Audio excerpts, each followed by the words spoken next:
Prabhupada ki jai, Gaur Vimanandi, Hari Hari Bo.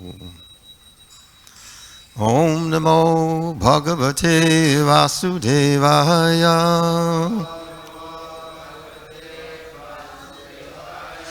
Om Namo Bhagavate Vasudevaya. Om Namo Bhagavate Vasudevaya.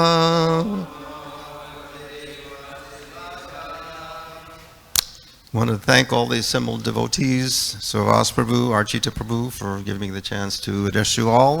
Hopefully it is meaningful, maybe even inspiring, and that we all take away something that is useful in our practical devotional lives. Hare Krishna. So we are reading from the Srimad Bhagavatam. This is the third canto, and it's the status quo. And chapter 10 is entitled Divisions of the Creation, and verses 22 through 26. So this is how we're going to do it. Verses 22 through 25, all chant the Sanskrit solo, and the verses, the translation solo. And then when we get to verse 26, we'll just have one or two gentlemen and one or two ladies chant the Sanskrit responsively, and then we'll move on to the class. And since today is the day after Ekadasi and we're all anxious to break fast, I'm going to try my best to get everyone out of here by 8:30, if not earlier. Okay.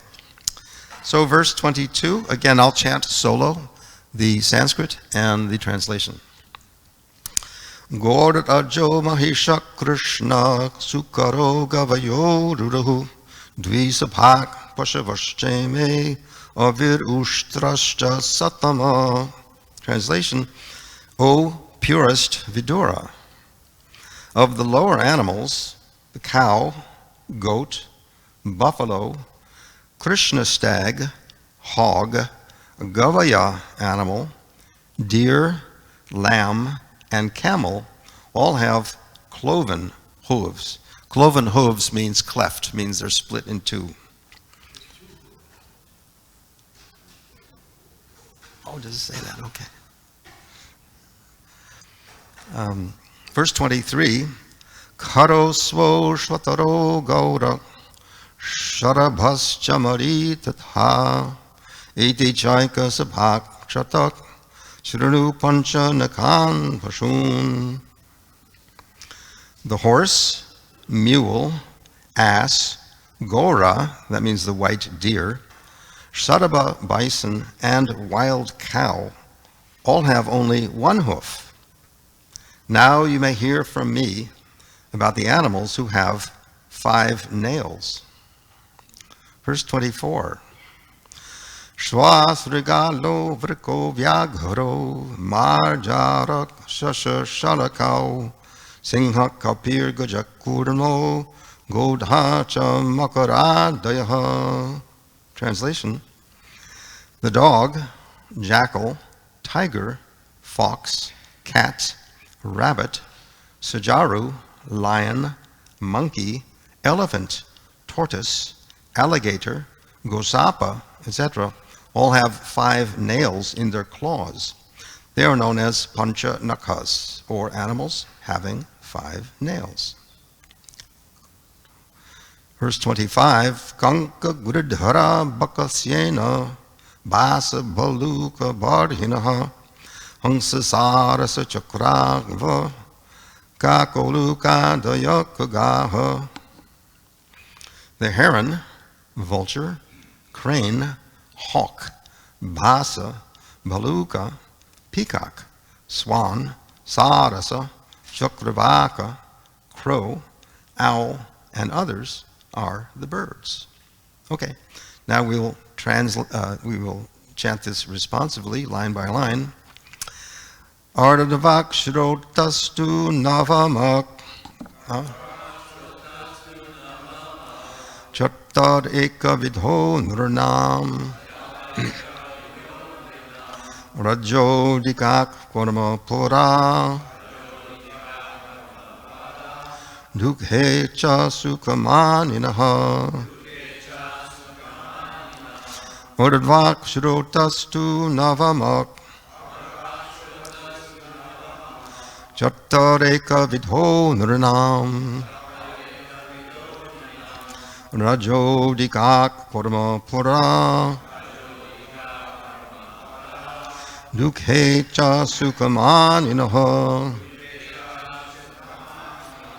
Okay, again, please, just two gentlemen and a couple of ladies, please chant, and then we'll move along. Vawas Prabhu? Oh, Mara, sorry. Oh, would you like to chant? Please.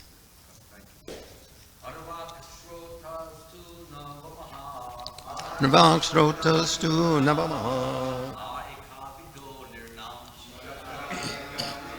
Nam Rajo Dikak Kurma Pora. Duke Cha Sukhamaninaha. Shrotastu Manina.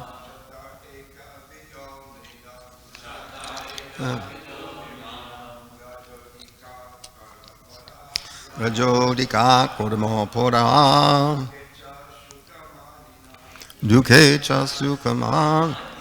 Ladies, please.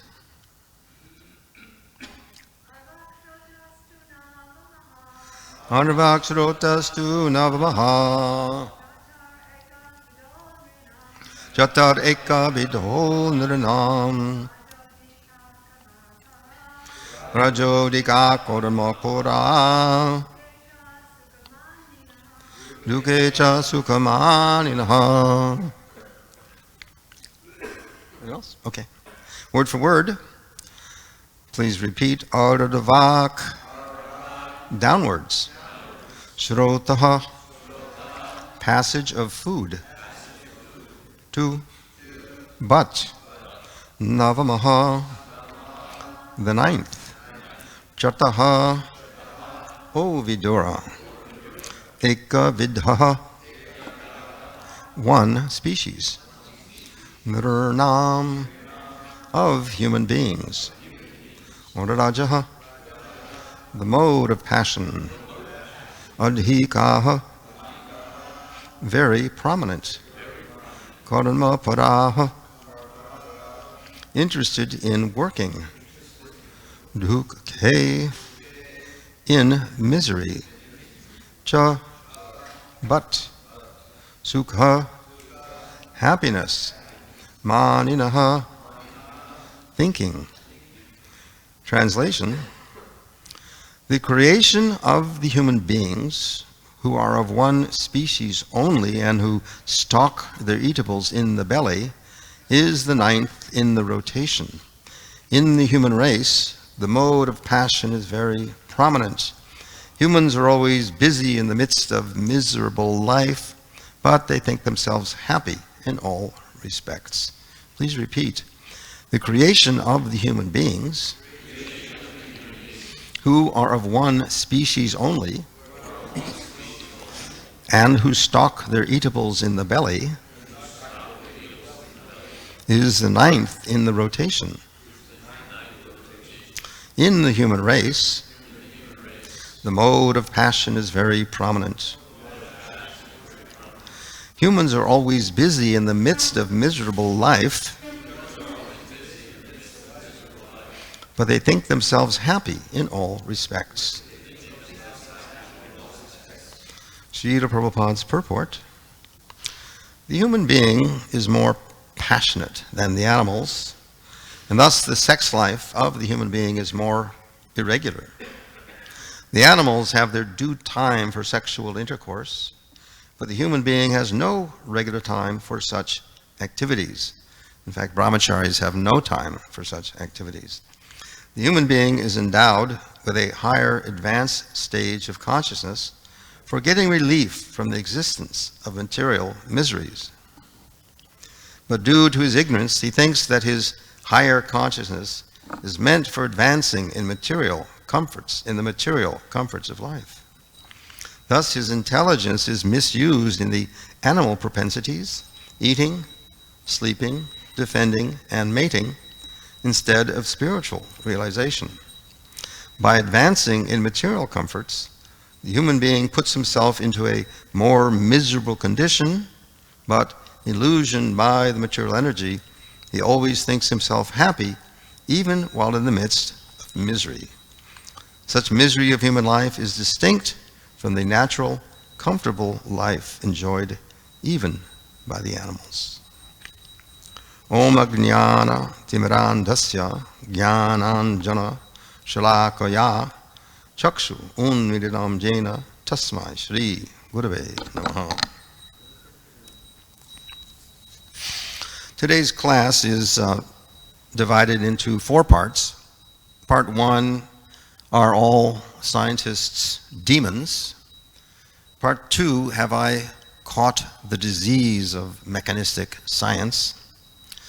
Part 3, are we crazy if we believe the Vedic view? And Part 4, the curse of being human. So Part 1, are all scientists demons? So one of Srila Prabhupada's most crucial outreach programs, we also call them preaching programs, was to systematically challenge the view that life comes from matter. In 1979, the BBT published Life Comes from Life, which was a series of impromptu talks by Srila Prabhupada in Los Angeles in 1973. In Life Comes from Life, Prabhupada warns us of the extent to which we are all affected by the pervading mechanistic view of the universe. In fact, in early 1977, in Bhubaneswar, India, Sarvabhauma Goswami, a chemist, admitted to Prabhupada that he had no idea about the extent of the problem. So what exactly is that problem? Well, I may call myself a believer. I may have firm faith in the existence of God, but unless I have thorough, scientific, shastric knowledge of who God is and how he creates the cosmos, my beliefs are at best sentimental and therefore easily overridden by the mechanistic view of the universe. In other words, the impersonal mechanistic view of the universe is so all-pervading and powerful that the only way to counter it is by widely teaching the personalist Vedic view as presented in the Srimad Bhagavatam. So Prabhupada usually spoke in general terms condemning the scientists, but that always created a kind of confusion in my mind because I assumed that he meant that all scientists, and by extension all science, were demonic in nature, but that didn't jibe exactly with my experience. But my senior godbrother, Hridayananda Maharaj, made an interesting distinction. He said that there's the philosophy known as scientism, and then there's what is known as applied science. Scientism versus applied science. So how are they different? So scientism claims that science alone can reveal the truth about the world and reality. Science alone can reveal the truth about the world and reality. But applied science is the use of scientific conclusions to attain practical goals. The use of scientific conclusions to attain practical goals. And as an aside, Hridayananda Maharaj used to say that every time he sits down in the dentist's chair, he thanks God for applied science. So as I just stated, scientism and applied science are quite different. We know that scientism is diametrically opposed to theism and is therefore atheistic. But if applied science is different from scientism, is applied science always squeaky clean and innocent? Well, not necessarily. Applied science is responsible for advances in medicine and in communication, but it's also responsible for strip mining and nuclear warheads. Applied science provides cleaner energy, but it also created factory farming. So how do we, as aspiring devotees of Krishna, attempt to reel in the pernicious effects of scientism and of destructive applied science? I have nothing new to offer. We do it by becoming more and more sincere in our spiritual practices and by becoming confident and educated enough to teach the public about these issues. Purity within and dynamism without. Determined on the inside and relentless on the outside. Part 2. Have I caught the disease of mechanistic science? So what are two words that even devotees use if they don't think about it? One of those words is instinct, as in birds build their nests based on instinct. Lower animals have limited consciousness, limited volition, but to say that animals act and react based on instinct robs them of any volition. Prabhupada explains that animals act based on learned behavior and guided by the supersoul within. But the term instinct removes will, learning, and the supersoul from the animal's existence. Now, isn't that convenient? The concept of instinct removes the individual consciousness and the supreme consciousness from the life of a being who, while not in a very advanced condition, is still a beloved creature of God. The second term I was thinking of is mutation or mutate, as in the original COVID virus mutated into Delta, which then mutated into Omicron. So the Vedic view explains that there are millions of powerful universal administrators who oversee extremely detailed aspects of universal management. So the Vedic view would be that the so-called new strains of the virus are not mutations. They are directly created by one or more universal administrators to rectify human society for ignoring the presence and the order of the Supreme Personality of Godhead. In fact, my guess is that the Vedic view throws out the idea of mutation completely, which is based on impersonalism.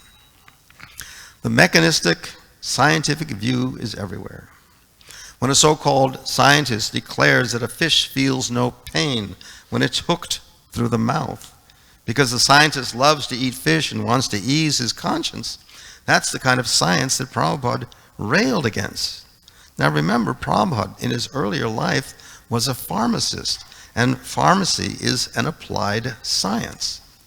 Scientism, on the other hand, renders virtually everything in the universe except humans as dead, and thus makes everything fair game for human exploitation. Just as our bodies can be either exploited for sense pleasure or used in Krishna's service, the earthly body, or Mother Bhumi, can be exploited for demonic aims, what Krishna refers to in the Bhagavad Gita as ugra, karma, horrible works, or it can be used in service to Krishna, as when its natural produce, fruits, vegetables, grains, flowers, and jewels are offered in love to Krishna and used in his service. The psychologist Carl Jung invented the term the inner child. Now, the inner child is a deep part of our subconscious that picked up messages before we were able to process their meaning. And therefore, these messages exert a heavy influence on us for the rest of our life.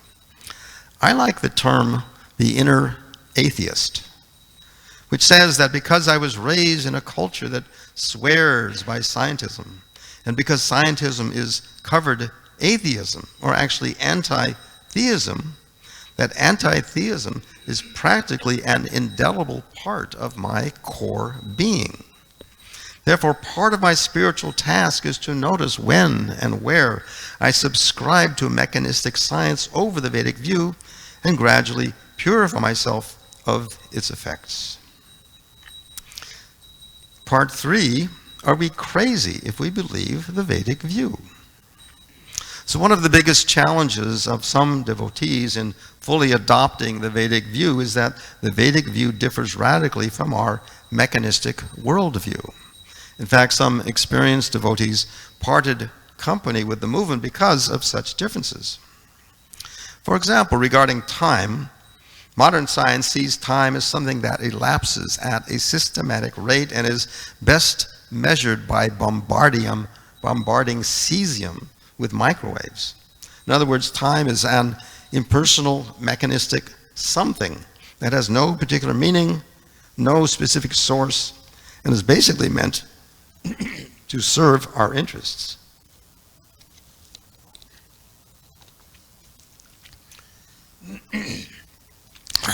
But the Vedic view of time is completely personal and purposeful.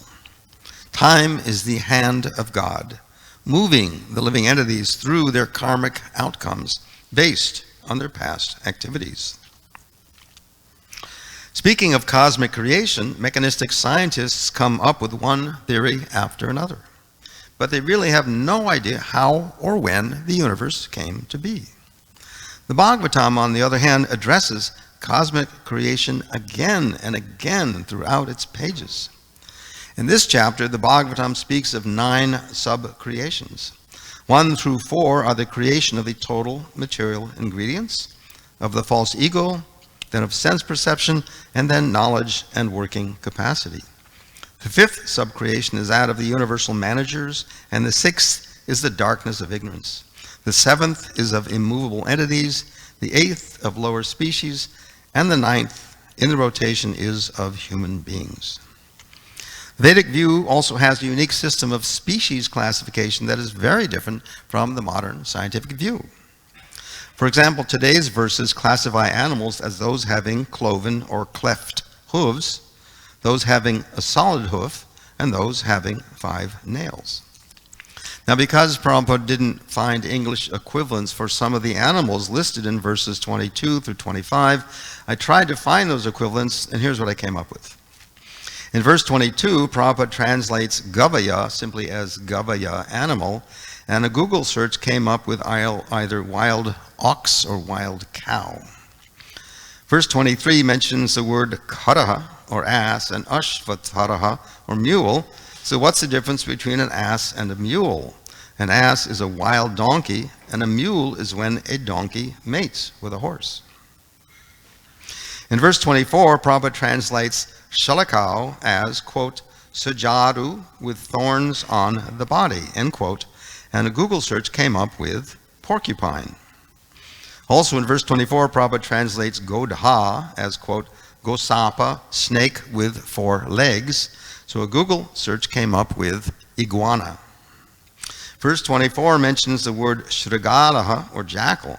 I had to look up what exactly a jackal is, and I found that jackals look like a cross between a fox and a German shepherd.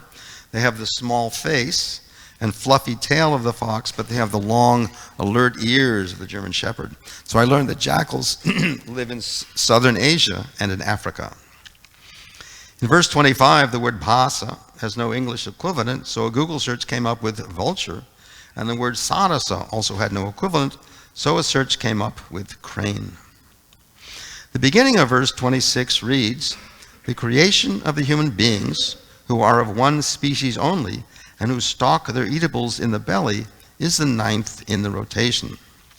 So why does the Bhagavatam say that human beings are of one species only? Well, the cloven-hooved animals, for example, are one in category, but are comprised of many different species.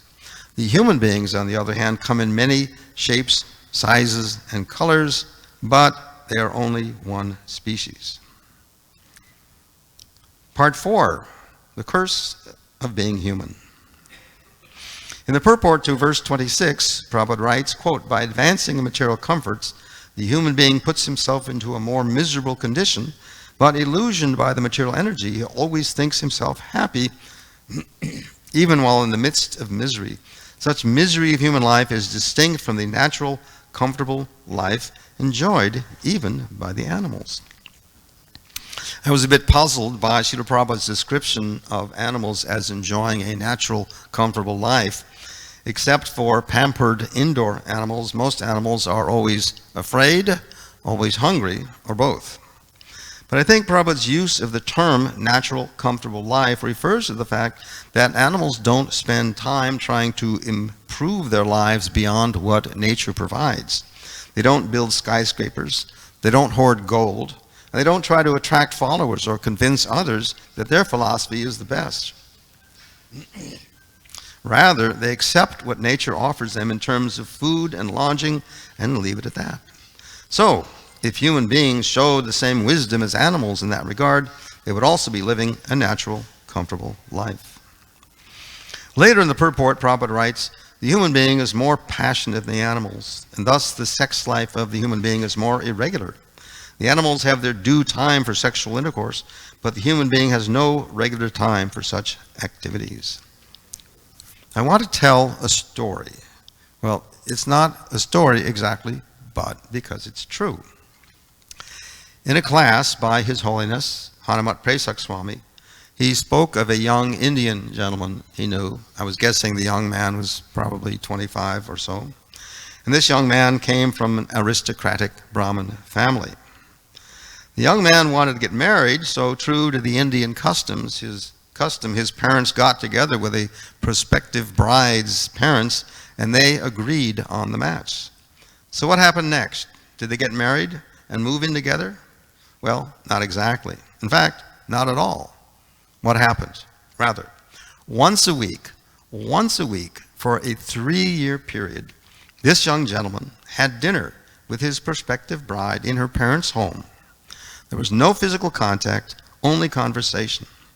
During this time, they got to know each other very well and became quite attached to each other, and only then did they get married.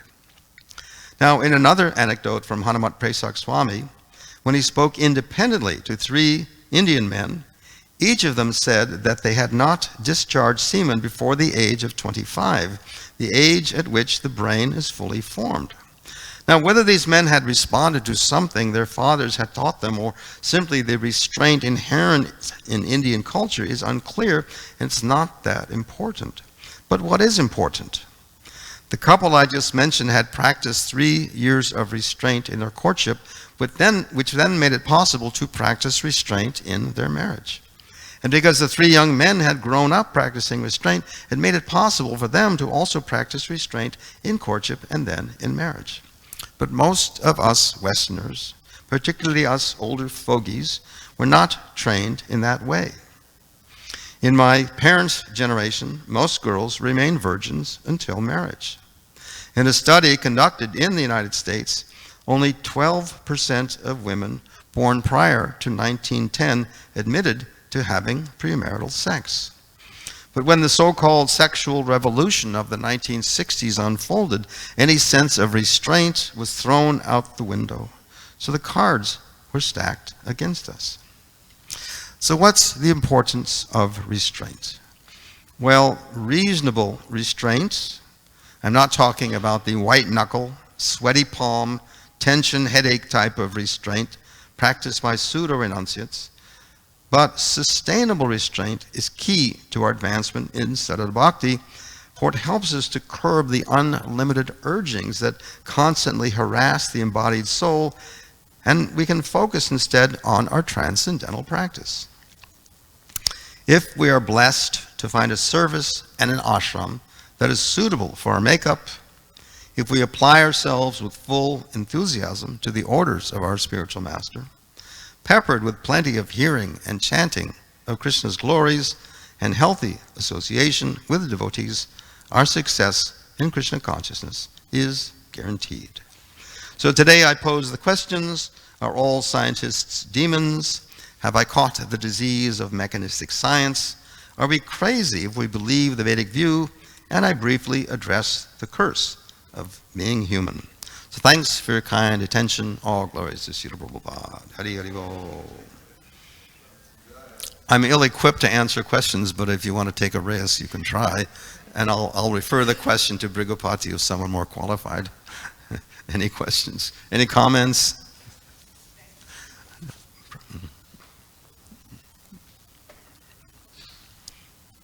I hope I didn't say anything too controversial. No, thank you. Thank you for a very scholarly, intellectually respectable class. It's obviously you did a lot of research, a lot of preparation, and it's very much appreciated. So my question is like this. This morning I had this is addressing point 3 of your topics. Are we crazy for buying into the Vedic worldview? So I don't know how I got there, but I found myself when I was chaining my japa looking at a purport that's coming up in a week or so. It's the second to last text of the next chapter, Divisions of Time and the Atom, and it's talking about the structure and the dimensions of the universe. So there's two verses. One is saying how about the different layers, and how the actual diameter of the universe is 4 billion miles across, and the first layer is Earth, and that's 10 times as thick as the diameter of the universe. The next covering is water, and that's 10 times as thick as the Earth covering, on and on and on, out for the 8 material elements. And Prabhupada himself in the purport said that the inner inhabited part of the universe is like an atom in comparison to the rest of the universe with all the coverings. And then the verse itself says that these atoms are clustered together. And some of the universes are considerably bigger than the one we're in. And the universes are like clustered together, and that's the picture of reality. And I just found that really difficult to relate to, and then then I looked down at my hand, my arm, and I looking at a hair, and I just remembered, the tip of the hair, if you divide that into 100 parts and then take one of those parts and to divide that into 100 parts, that's the size of the soul. So I just started thinking to myself, and then when I went home, to be honest with you, I went on the internet and I just typed in, I Google searched, like you very fond of doing, size of the universe. And you get a totally different picture of reality. What to speak of 4 billion miles across, you get information, it's like 4 billion light years, actually to the closest galaxies or something like that. So it's like a totally different picture of reality. And like you pointed out, there's scientism and applied science, which implies that these guys aren't total idiots. If that we were using, like Ridananda Maharaj said, he says, thank God when he sits in a dentist chair. And they're obviously got some stuff right, because look what they can do. So they have telescopes. Are we just to throw everything that they're saying out, thinking they're crazy, they don't know what they're talking about, and accept the Vedic version, which is pretty inconceivable? Or how are we supposed to relate to it? In a class that I gave, when I kind of touched upon this point, I would make the point that Krishna consciousness can't be understood by the blunt material senses. And I quoted that verse of Takshri Krishna Namadi, and also something from the 6th chapter of the Bhagavad Gita, Buddhi Graya Matinjam, it's understood by transcendental senses, purified senses. And that's why these things are so hard to relate to and understand. What is your take on that? What is my take on that is that there are some things that we'll never be able to square away, I believe, between these two vastly divergent views. They're just so different and incompatible, and they come from extremely different sources. One is, we grow up to believe that the more complex a device is, the more accurate it is. So the more complex a telescope is, it must be more and more and more accurate. But I say that the formula upon which things are built is defective. So it's not necessarily true that the more complex something is, the more accurate or more believable or more impressive that it is. Ultimately, prayer, number one, how do I reconcile these things? Can I reconcile these two divergent views? And secondly, it's not that important.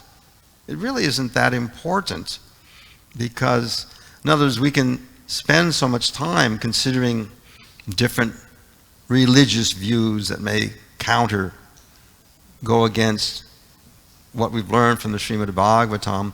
But if we spend too much energy trying to reconcile those two, you could say that it's a bit of an over-endeavor or a bit of a waste of time. So again, I just fall back on there are some things that we may learn with a great deal of realization, but until we get to that stage of realization, it's just, I don't know. I believe what Prabhupada has taught us, and ultimately it's not that important, and let me focus my time on pleasing Prabhupada, because part of it is that tendency to mentally speculate, is it this, is it that, is it this, is it that? And it's probably not healthy to give too much energy, give too much attention to that tendency to try to figure things out. Because again, as I said, I think there are things that we'll never really figure out with our itsy bitsy little brain. And it's when our heart enlarges that we can understand things much, much better. So I don't know if that helps, but excellent question. Thank you so much. Oh, all right, Prabhu. Microphone, please.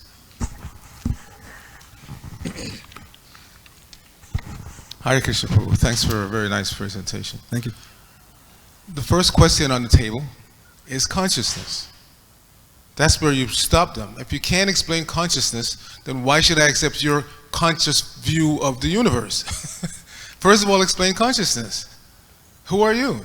You're speaking, you know you're conscious, I know I'm conscious, we're having a conscious conversation, but you can't explain consciousness. At least we have some idea of what it is. We present that, like Prabhu would say. You're looking for God, you say you don't know who's God, I'm telling you Krishna is God, Krishna says he's God, so many great personalities have accepted him as God, and we can give you a formula for figuring out who's God. Why not accept? So the onus is on them, not on us. We can explain what consciousness is. You may accept the explanation or not, but we say there's a supremely conscious being from whom everything comes, and we're a part and parcel of him, so we're also conscious. What's your explanation?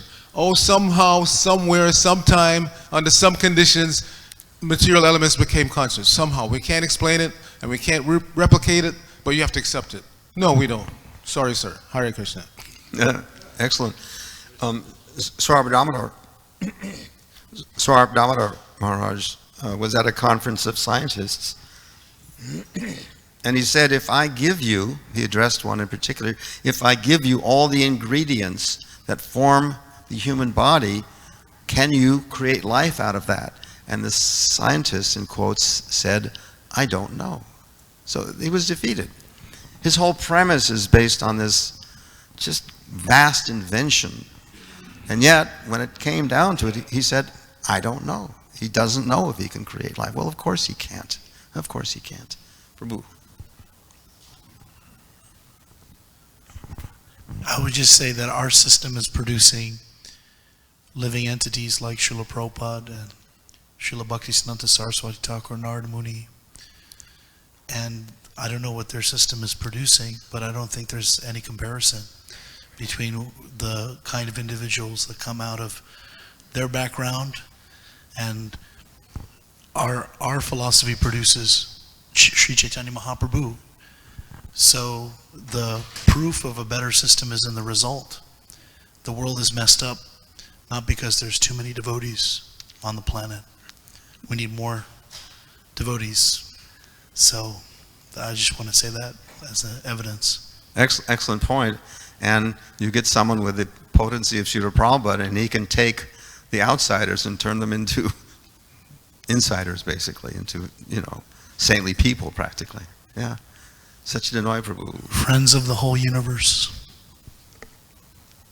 Thank you, Prabhu. That was a very, very elaborated research.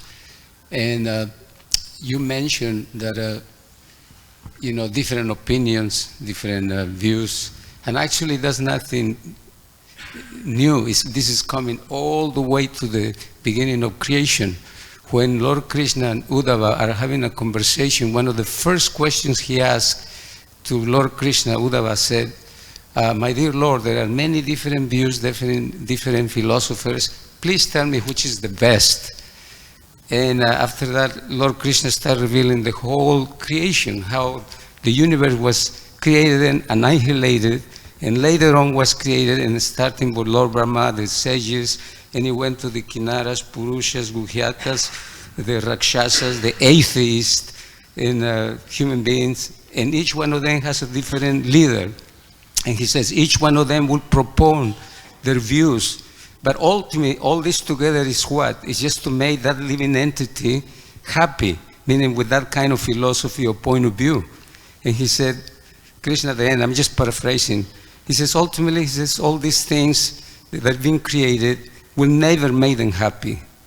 And then the conclusion, of course, is bhakti or devotional service. Until they surrender to my lotus feet, then they will be happy. And it's all question and based on authority. Who do you accept as an authority? That's the bottom line. because, many views, many points. Okay.